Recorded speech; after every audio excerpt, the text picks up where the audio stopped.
Hello everyone, welcome back to my channel. As we're moving into the new year, I wanted to share with you some of my favorite trending mods for Stardew Valley that you can add to your save files for some more exciting gameplay. I have a total of 6 different mods to show you today, so let's get right into it. The Life Cycles mod allows for other NPCs in the village to marry each other. This mod came to my attention recently, and it's something I've been wanting for a very long time. I don't like how it feels like you're the only one progressing in Stardew Valley, while most of the other villagers' lives don't really change much at all. Especially when you've been in the valley for like 5+ years. With this mod, you will unlock new cutscenes between bachelors and bachelorettes that allow them to date, and for some couples, eventually get married. After these hard events, couples will have changes to their schedules, as well as new dialogue options for them and their families. Currently, there are dating hard events for all the canon Stardew Valley couples, along with Emily and Clint, Marnie and Lewis, and Haley and Leah. Also keep in mind, you get to choose what couples will end up together in the game, so if there's a certain pairing you don't like, feel free to delete it.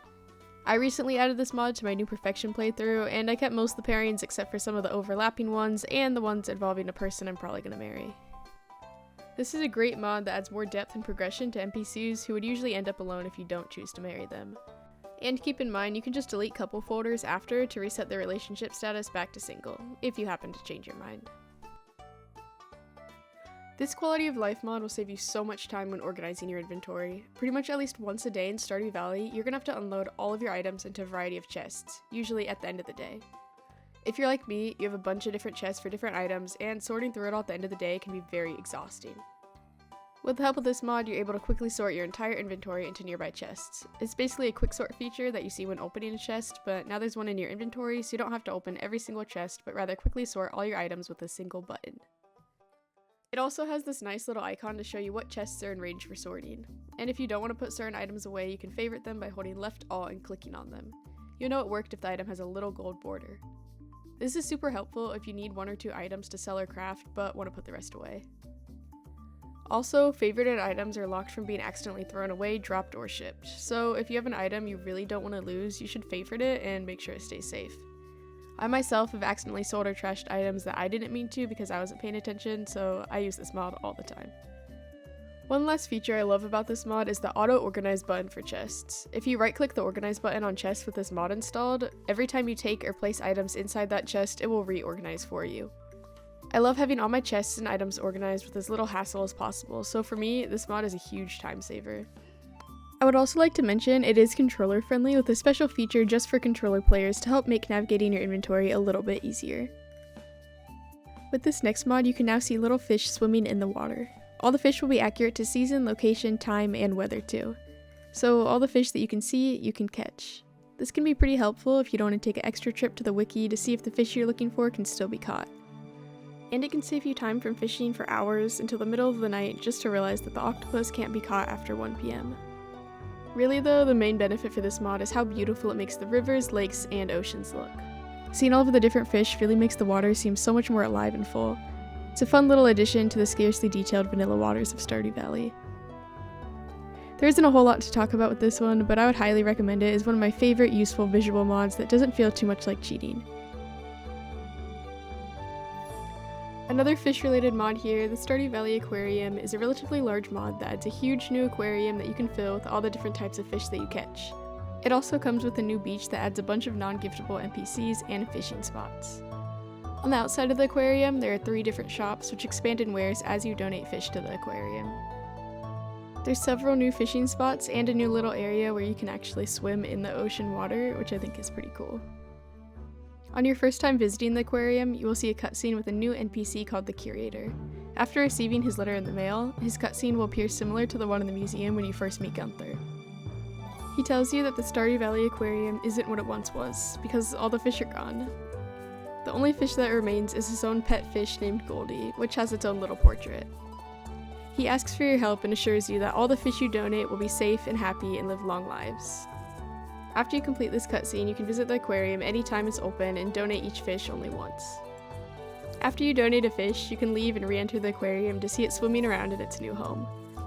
There's a special place for every single fish in the game, and as you donate them, you unlock some cool new rewards too. One of my favorite parts about this mod is that it comes with a very special, inexpensive legendary bait, which allows you to re-catch legendary fish that you may have accidentally lost or sold. This means you're never locked out of donating any fish to the aquarium. This is personally one of my favorite expansion mods, especially in the realm of fishing. It gives me a lot more motivation to catch every single fish, and it's visually very similar to the vanilla game. The beach and added shops are just a fun bonus. Also, a side note here, this mod does require the central station mod, which adds a whole nother area necessary to get to the aquarium. It's a beautiful looking train station with its own little shops as well, and a ticket to the Stardew aquarium is only 20 gold, making it easy and accessible for you to access and donate your fish. This is a simple visual mod that adds a lot more variance to the monsters in Stardew Valley. No huge drastic changes here, just some cool new sprites to make the enemies in the mines, skull cavern, and volcano dungeon look a little more interesting. It adds a lot more personality to the monsters, as they can get a little repetitive, especially when you're trying to fill out your monster hunting goals. Most of the base game monsters are done by now, but the mod is still in progress and has many more variants coming soon. As I'm recording this mod was released less than a week ago, and I can't wait to see where it goes from here. I especially like the sprites for the magma sparklers as well as the giant slimes. Visual mods can be pretty hit or miss in my experience. Sometimes the art will be really good but not fit into the vanilla style of Stardew Valley at all, and then some other times the art will be more bland or boring than whatever it was trying to replace.